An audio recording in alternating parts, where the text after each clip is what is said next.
Hello, everybody, everybody. Oh my God. Oh man, I'm so excited. This brother has come on the Strong Inspirations channel. Oh my man. I'm Anthony Brogdon. Sometimes I amaze myself with these people that I find.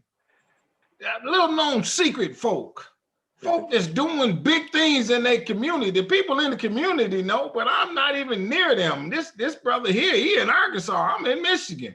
I found him and I'm so excited he's coming on here to share some of this information that he know in his community and just in general. Maybe some in his family. We're gonna delve just a tad. We come up with something special because this is what we do with Strong Inspirations, my friends. You know it. You've been watching. You know how I'm rolling. And man, check it out. I want y'all to subscribe to the channel.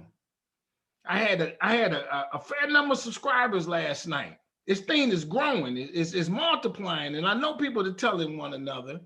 I want you to hit the like on this video because you're going to really, I'm telling you, I had a talk with him. You're going to really like what he got to say. All right. I want you to hit the notifications bell. And all this is free. All you do is just take the cursor and hit it. Boom. And it's done. And I want you to do this.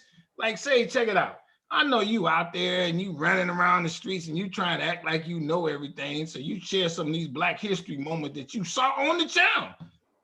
And then you don't tell people where you found it at. Now, come on, don't do that. Let this thing spread. Let it go viral. Tell some people about Strong Inspirations. All right. You'll be blessed because you're doing something good to help somebody else out. It'll come back to you. I promise you. The other things I want you to do, and you know what I'm about to tell you, I'm a filmmaker, my friends. I'm serious about my game. I've been talking Black history in some form or fashion for a bunch of years. I like this. I like hearing the inspiring stories of our forefathers and sisters and mothers and so on and so forth who did things despite the odds. So back in 2012, I decided to do a documentary about it, which I have released, not 2012, in 2014, and I released in 2017. This is the DVD right here. It's called Business in the Black. The Rise of Black Business in America. All right. It's 75 minutes of powerful, powerful information. Let me tell you something. When I released this is my second film. When I released this, I was so excited. I had a premiere at the big museum here in Detroit. It was sold out. I bought this nice fancy jacket. It had spotlight, red carpet. Everybody enjoyed it big time for me, right? And then the next week, I had 2 showings in Harlem, New York. Then the next week, I had a showing in Hollywood, California. Wow. And from there, I went to 40 cities on my own dime. I produced this and distributed it myself because it was my mission to let people hear these stories. And I even came to his state in Arkansas. I did 2 shows, one in Little Rock and one in Pine Bluff. Oh, that's great. All right. I haven't been to his town, but I'm coming. Because I know there's good people in this town like this brother right here. All right. Check it out. So then after that, people kept saying, man, I really like this movie, man. But why don't you write a book about it? Boom, there it is. I wrote the book. Now the movie got some interviews with people whose family owned the business in the early 1900s.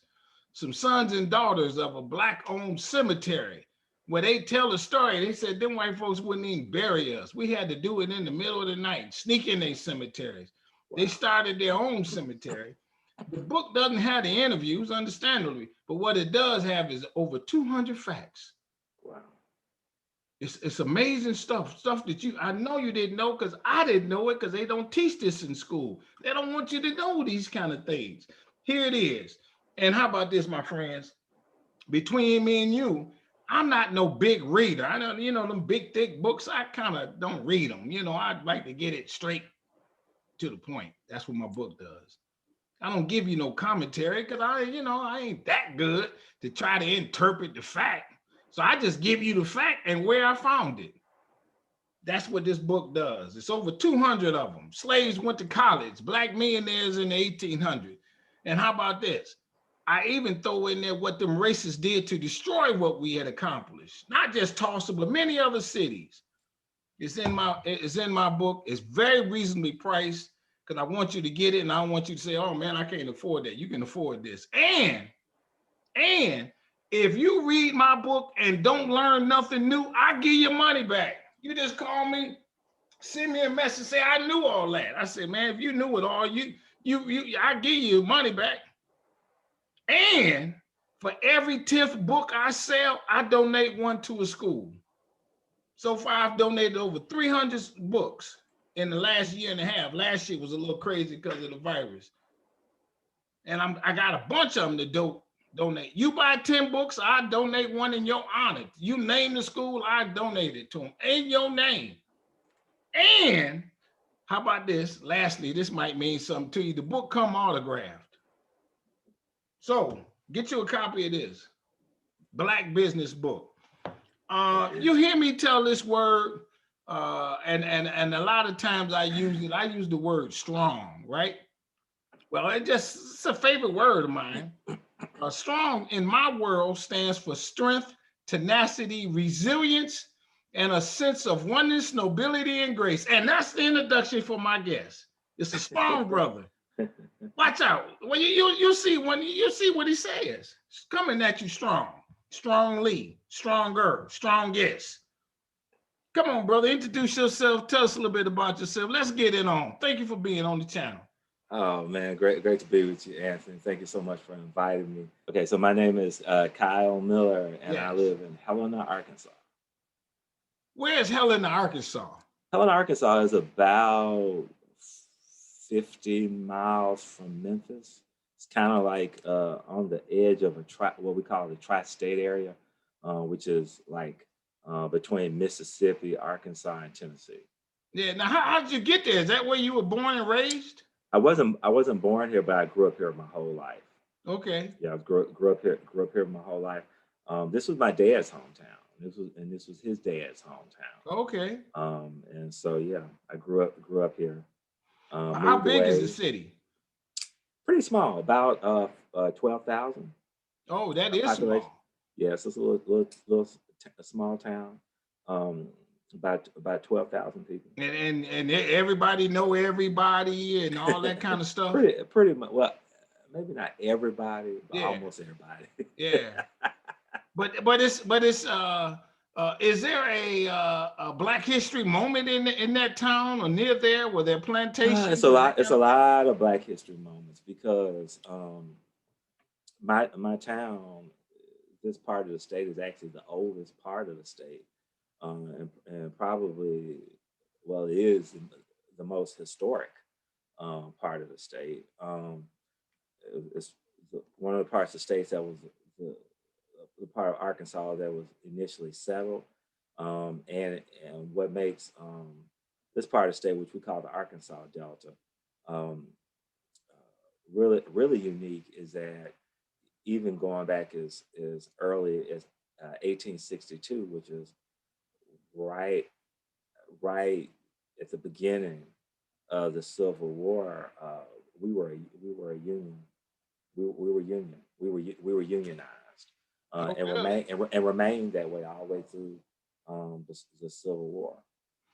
So this area over here was union country, and you know, and you were talking about things that they don't teach you in school. That was one of the things they had never taught me in school, and I didn't even learn that until maybe about 15 years ago. How did your folk get there?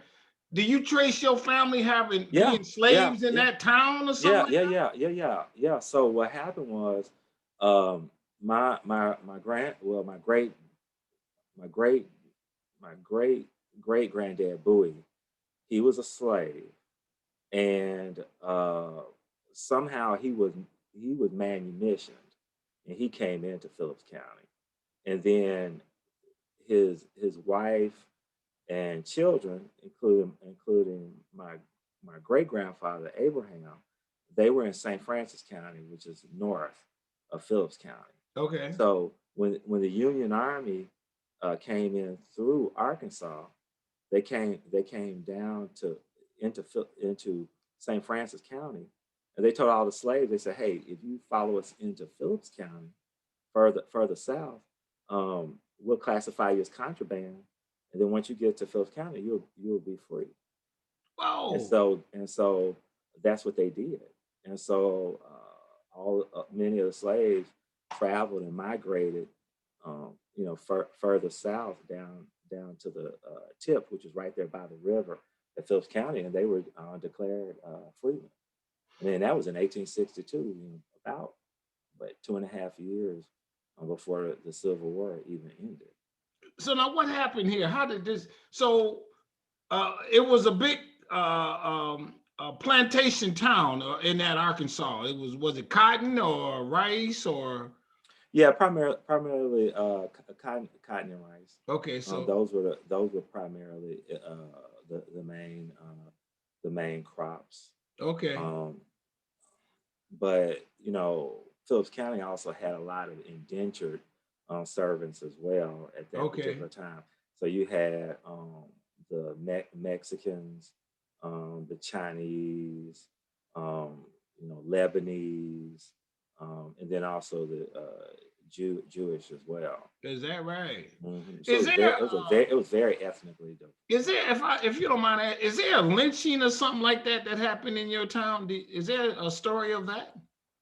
Not as much lynching, but we had a really bad massacre. Oh, really? That was what we call the Elaine massacre of 1919. That was in South Phillips County, which was probably about 25 miles south of Phillips County. But it completely, definitely impacted Helena. Now, what was it? What's the story behind it? Do you know? Yeah, so you had some farmers, sharecroppers, and a few farm owners, black farm owners. And at this particular time, cotton was definitely king. Cotton was selling for up to and over $30 a pound, which was, huge. And it was the summer of 1919, and the farmers, they were looking forward to getting paid. And the word got back to them by the stores, which were primarily owned by the whites, that y'all not gonna make that. And so they one of the landowners, he hired an attorney to represent them, and they formed a union. And word got back, and they were having a meeting in Elaine at a church in what they call Hoop Spur. Yeah. And somebody came in and shot the church up, and that's where the riot started. Wow. Now, so is there a title to this riot or something? Because I never. Yeah, it used to be. It was called it used to be called the Elaine riot. And so the Elaine. Elaine riot. Yeah, and it's spelled Elaine, but the people here say Elaine. That's our southern drawl. Yeah. But in the beginning, they used to call it a riot. In recent history, we changed that because a riot really infers that there were equal parties going back. Yes, right. And it wasn't. It really was a massacre, because yes, you only had 2 Caucasians really that were shot and killed, and one of those Caucasians is believed was killed through friendly fire, and not even from one of the black people. And from that point on, basically, you just had a massive onslaught of white people killing, any black person they saw walking. So the terminology, and I think rightfully so, was changed. From riot to massacre. And it's funny you say that. That's really at the beginning. That's how they kind of sugarcoated what happened in Tulsa. They called it a riot, mm-hmm. as if the black people did something to riot. Yeah. When and I've been to Tulsa. We were walking down the street with our hands in the air, saying like, "Hey, man, I'm, I give," and Yeah. still got shot. That's a massacre. Yeah, that's a massacre. That's a massacre. Especially when, you know, nobody's shooting back. Right? Yeah. You don't even have guns. So Yes. that's not a riot. What's the number of the devastation in terms of how many people might have been killed, buildings burned, whatever? Yeah, that those numbers uh is very controversial. Um, we know that we can hard fact document um, upwards of 50, um, but on the most conservative end, we believe around 200. Oh, Um, really? yeah, but here's the deal on that. Um, there's been some oral histories that I've listened to along with others um, from those who were young children at the time, um, and they remarked that their parents, spent months, burying bodies, and so you start thinking about months, you know, to bury. It's Yeah. probably likely it was way over 200. Did that? But then that becomes where a lot of the controversy is because um, so much there's so much non-discussion, and particularly with Caucasians Yeah. about locations of the burial places, and all of the black people who were living in that area at the time they got the heck out of Dodge. So Wow. Did that make national news? it did. Ida B. Wells, she did a whole expose on it. Okay. As a matter of fact, if you Google it, you can pull it up online. Yeah. Okay. She did a whole a treatment piece on it because she was so concerned that the story was going to be mistold Yeah. because it was clearly being mistold in a lot of media. And so she came down from Chicago and covered it all the way up to the trial. Um, Oh, there was a and trial. Oh yeah, it was a trial. It was a trial. I think they deliberated for about 8 to 10 minutes, found him guilty, and then they appealed through the a black attorney at that time, Scipio Jones, who was being shadowed by a white attorney, and they basically, I think they both were dismissed through hung juries, Oh, and they were there dismissed. was a trial. Who was on trial? The white people that did the killing, or some black people? No. They had the black people. They had 12 black men that they had considered to be parties involved in starting or being involved in the massacre. There were no white people that were on Really? trial. No. Yeah, I got. If you don't mind, I got to ask you: how does it make you feel growing up knowing that happened in your town? I mean, I know you can forget about it after a Yeah. while, but where it happened, is there historical markers or something like that, or is there anything to say over there is where something happened? No. And so now mind you,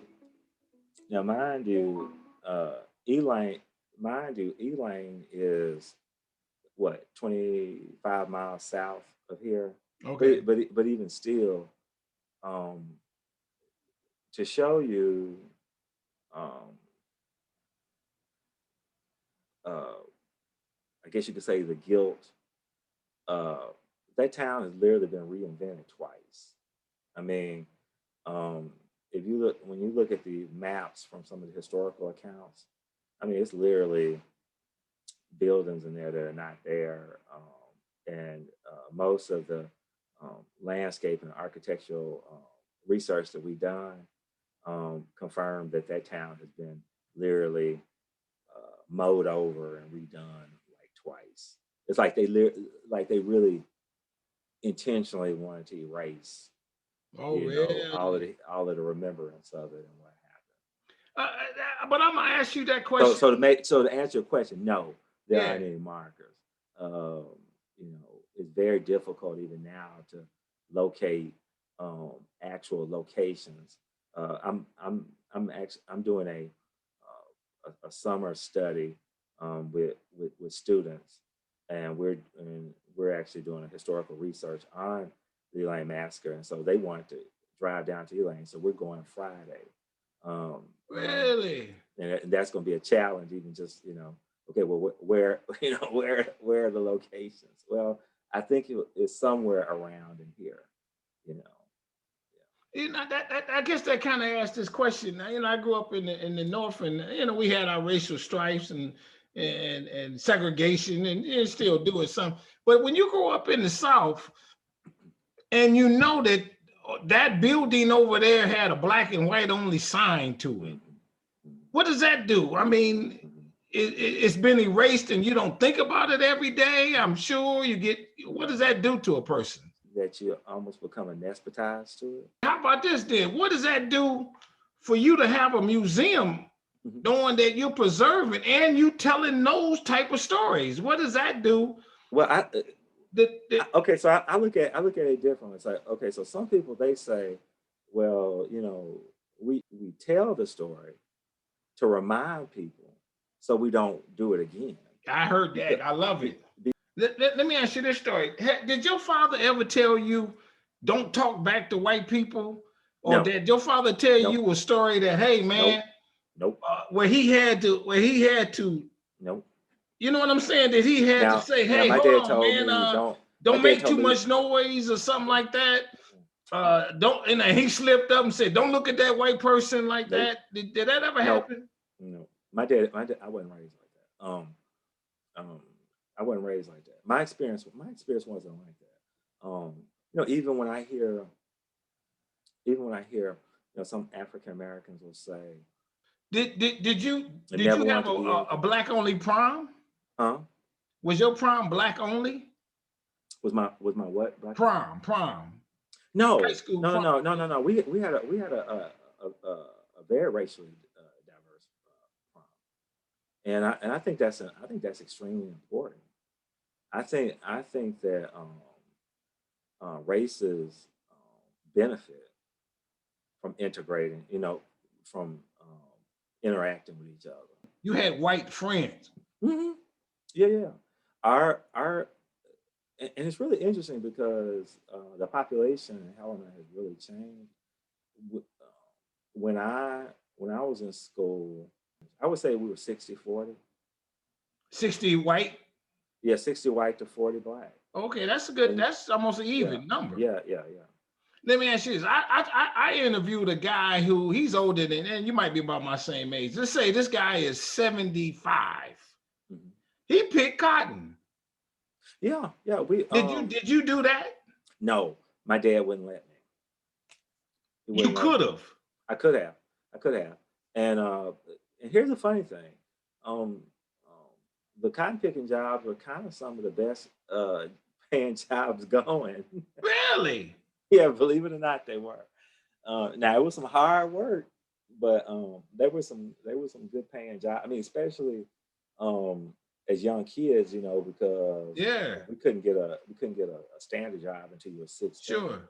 But Dad was like, you ain't picking cotton. he said we fought too long to stop picking cotton. You're not picking cotton. So I wasn't allowed to pick cotton. But you might have went home and said, Dad, my boys is doing it. They making so much money. They buying the gym shoes. I ain't got to do it, but just for a minute. He said, no, that's too degrading. He wasn't hearing it. He was not hearing it. He said, you are not picking cotton. What I don't understand is this. I thought people didn't have to pick it by hand. I thought the machines was able to do it now. Why was there still cotton picking? I do not understand. Yeah, isn't there a machine to do it? And I've asked people about that because I said, didn't Eli Whitney supposedly invent the cotton gin? Right. Why were y'all still? But one of my friends who did pick, um, he explained to me. He said, "Well, we weren't really picking; we were really more sorting. We were taking the cotton and we were separating the the cotton from the plant portion of it. I don't know what you call that, but How about this question? the plant part of it they were separating. Living down there, and you walk out into a farm area, Mm-hmm. which could have been an area where there was a plantation. Mm-hmm. Do you hear the voices? Can you, if you close your eyes, can you feel something that them people felt back then? Oh boy, not in this area, but if I go further south, um, down in the Elaine area, yes, um, and also um, in Mississippi when I Really? crossed the bridge um, over near head towards Clarksdale. Yeah, it's a very eerie feeling. It's almost like you can feel the spirits. Really? That's what I was wondering. Mm. I And you can remember feel when I moved to in Atlanta. Elaine, you can feel the spirits, you know. Yeah. Um, and I always wonder if that's, you know, I don't know if that's from the cotton or the slavery Yeah. or the massacre. I don't know, but it's a very um, heavy, um, sad feeling.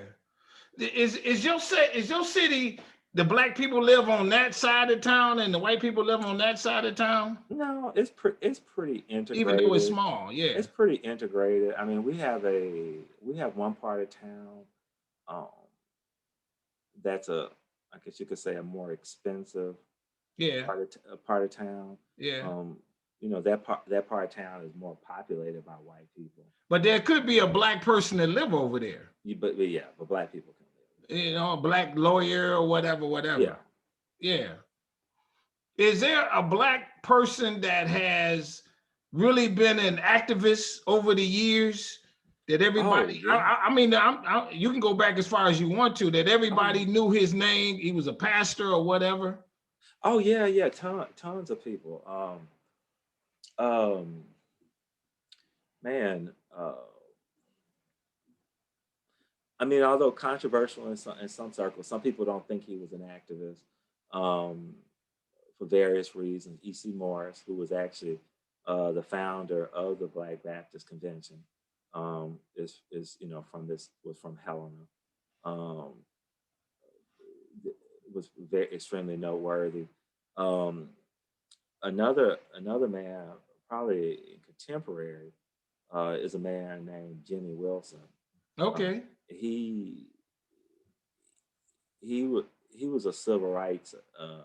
You would say I would definitely call him a civil rights attorney and legislator who actually took Okay. on the state of Arkansas and argued that um, that the schools were not equitable Yes. in their funding and won. Oh, okay. Okay. But his win was very bittersweet because um, with that victory, then um, the state instituted consolidation of schools. Oh, really? So, which was kind of the bad part of it. I got you. Now, you have you ever wanted to move and leave that town for the big city to get away from Yeah, the yeah, highlight of whatever? yeah. I've lived in big cities. I lived in LA for 4 years. Oh, really? Um, that's probably the biggest city Yeah, I've yeah, lived sure, in. sure. Lived in Nashville for a year. Um, lived in Tulsa for Yes, 3 years. Yeah, lived in Memphis for a couple of years. yes, Although Memphis actually doesn't really feel like being yeah. away from home because it's so close to home. But yeah, I've lived in quite a few cities. But this is in your blood. This is who you are, though. Yeah, I mean here's the deal. I love city life. I mean I'm not gonna I won't debate that. I love city life, but even here, I don't feel like I'm missing anything because I'm so close to Memphis. Um, I'm less than an hour from the airport. I can get anywhere I need to The airport where? go. In Memphis. Oh, in Memphis. Yeah, I Okay. mean, I can get to the airport in less than an hour, and from that plane, I can be anywhere in the world. So I don't really feel like I'm missing out on anything. Is there a festival in your town where all the Black people come together or something like that? Well, we have our annual King Biscuit Blues Festival. What's it called? That's King Biscuit Blues Festival. Okay. That's every Columbus Day weekend. Yeah, and it's been going on for over 30 years now. Is there a HBCU near you? Our closest, our actual closest HBCU is Kahoma Junior College, but probably the HBCU that most people would probably think of being close to us would probably be the University of Arkansas Pine Bluff. And it's Okay. about an hour and 50 Okay. That's in Pine Bluff. Arkansas is that the state, itself doesn't have a lot of popularity, I don't think. I think, and that's a shame because there's a lot of good stuff here. I mean, it's a lot of good people here. Um, a lot of um, great things have happened here, and a lot of good people Oh, I love it. have come from here. I just think that unfortunately, the bad stories have been better told than the good ones. The bad story of, let's say, what happened at Little Yeah, Little Rock. Little Rock Central. Um, you know, so you have the Little Rock Central story, which is a very important story, and definitely a story that should be told.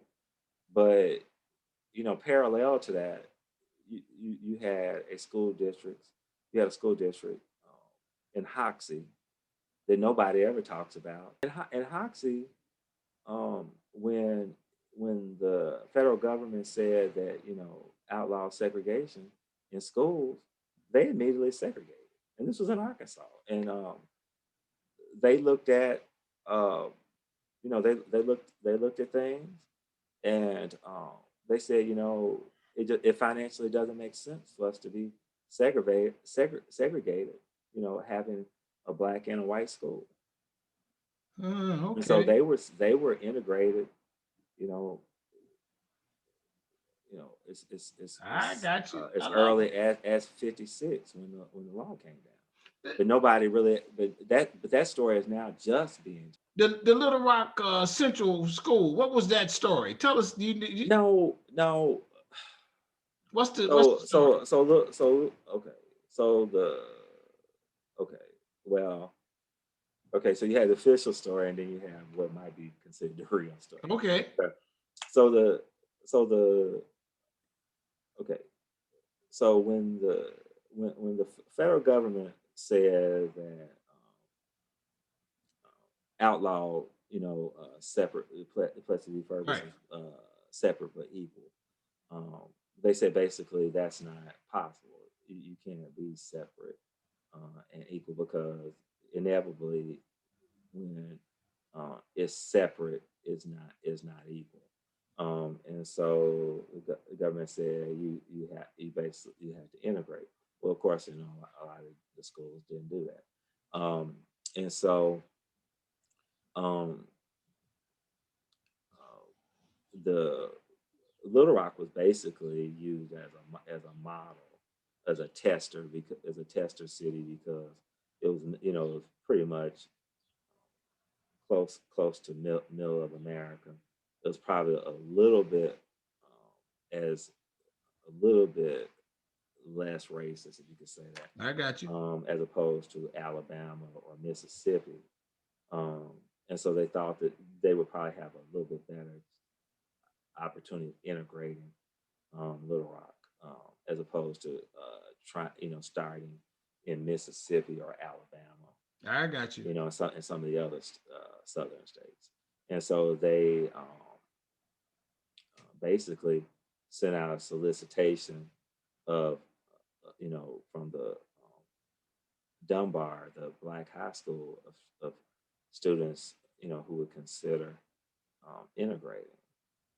And those were the students who said, who agreed to integrate. Okay. I got you. And Well, and I'm gonna tell you something else too. And it's interesting we're having this conversation because I was talking to one of my friends. Another interesting story that I think kind of gets overshadowed is 58. Because we talk about 57, but 58 is really the interesting. What's that? Really, well, so in 1958, Little Rock School District just says, okay, you saying we have to integrate? Well, we just won't have school, and so they shut down the whole school district for a whole year. Okay. And nobody had school. Nobody had school.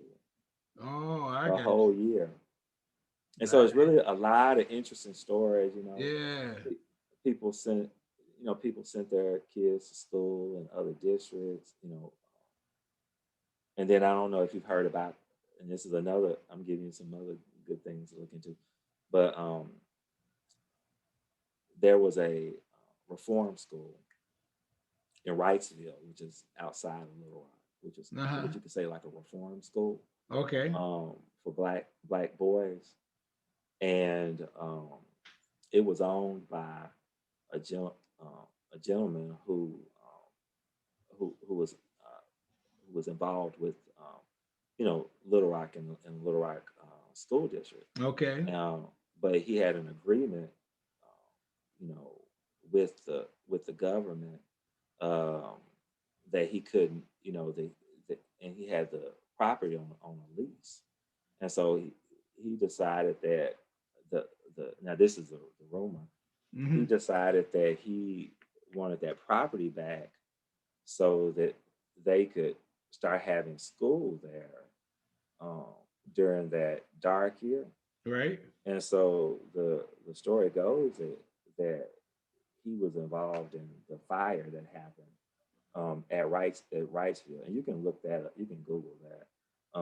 That actually burned up the boys from Wrightsville. They said it was arson, and that it was an intentional fire, basically, because he was wanting to burn the school down so that he could get his property back from the government. Okay. That he had leased out. So it's a lot of interesting stories. Yeah, it sounds like about now the museum that you're at is, what's the name of it again? Delta Cultural Center. Okay, and it's when was it founded? Who founded it? Okay, that kind of thing. Real interesting story about that too. Yeah. Well, okay, so it was opened in 1989.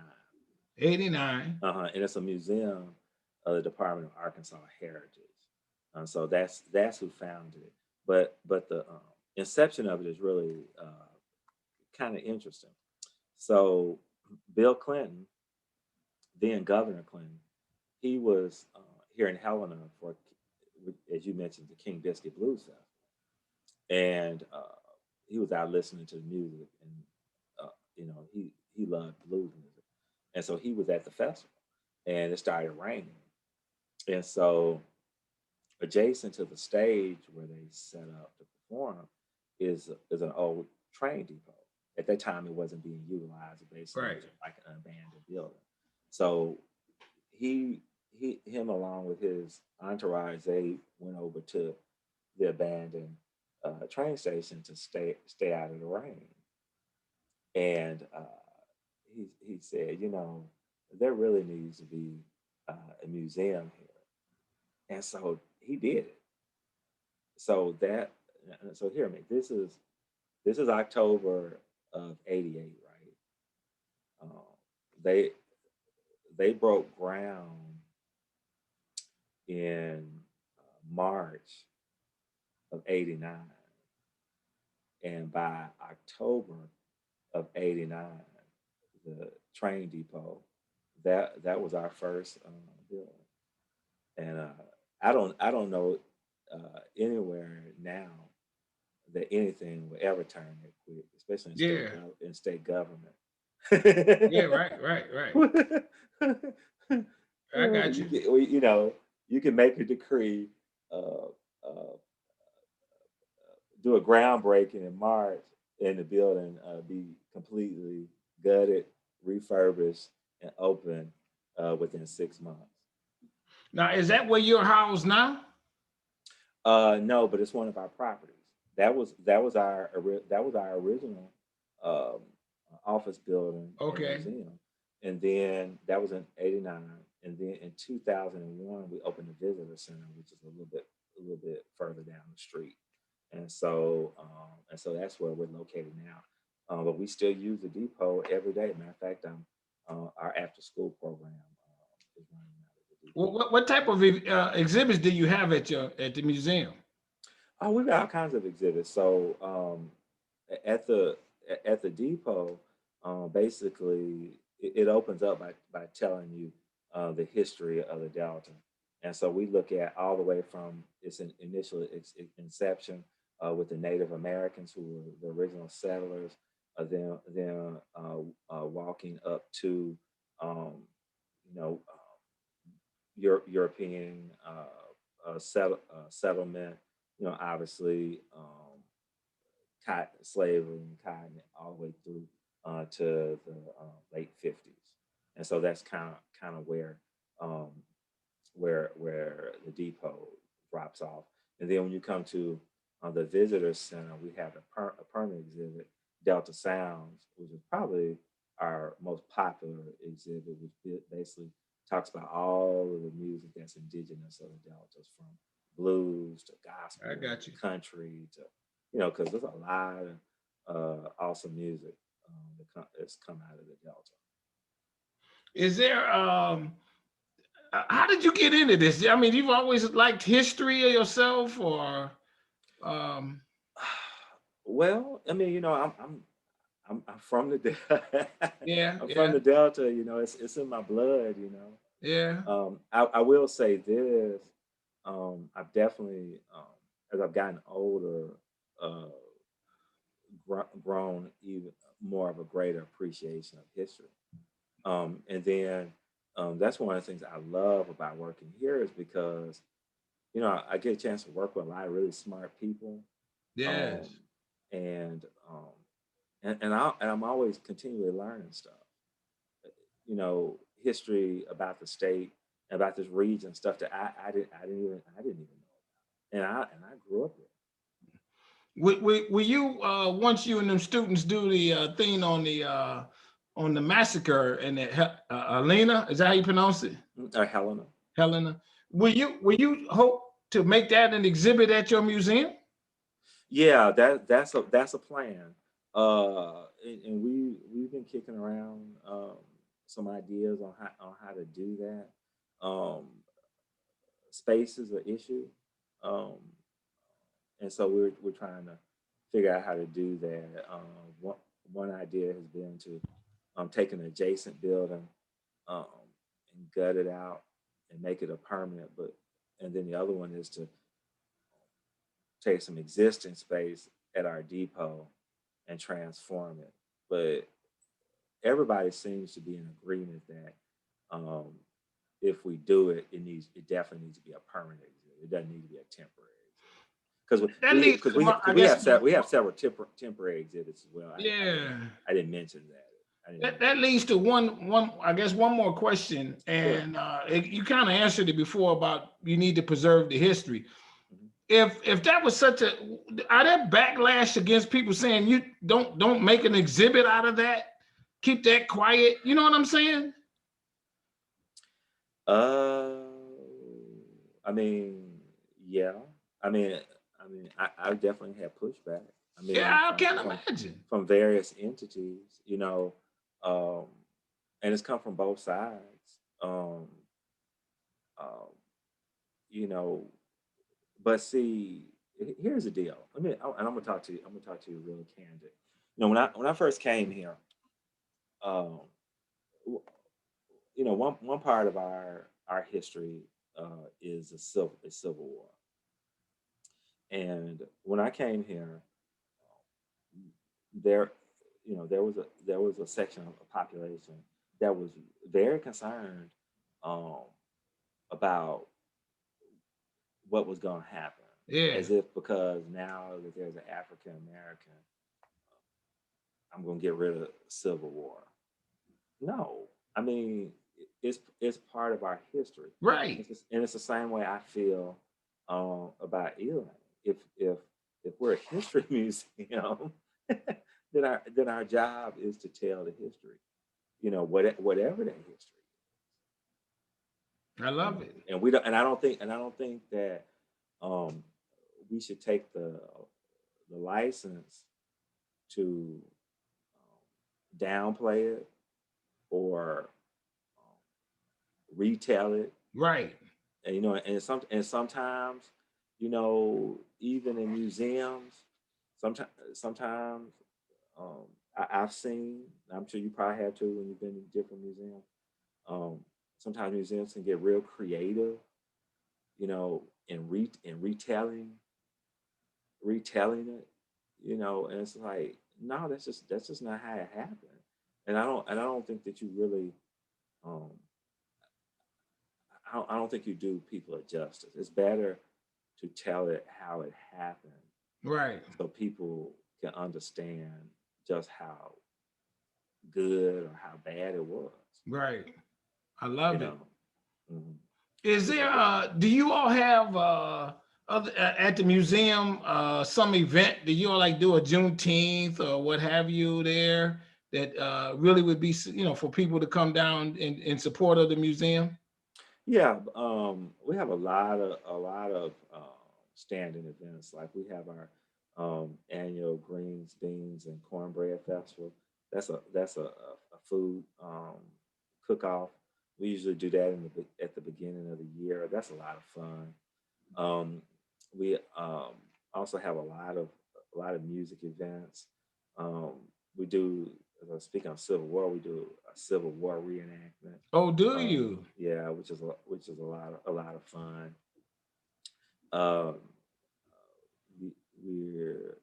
We have done. We put it on hiatus. We're in the process of bringing back our annual Gospel Fest. I got you. Which, as you know, gospel is extremely important part of Southern music, Delta music. I mean, yes. Heck, it wouldn't be any blues or country, any other stuff if it wasn't for gospel. Yeah. So that's a mainstay. I got you. So yeah, we always have a lot of stuff going on. So, well, what's the website for the museum? DeltaCulturalCenter.org or .com. Delta Culture Center. Mm-hmm. Okay. And then also check us out on social media. Yeah. We do a lot of virtual concerts, events. I love it. And things of that nature. Yeah, I love it. Our museum is, because we are a state museum, we're free. So it doesn't cost anything to come here. That's a question we get a lot. Is there any fee? Yes. We're open on Saturdays. So we're open from Tuesdays to Saturdays, and we're open on holidays.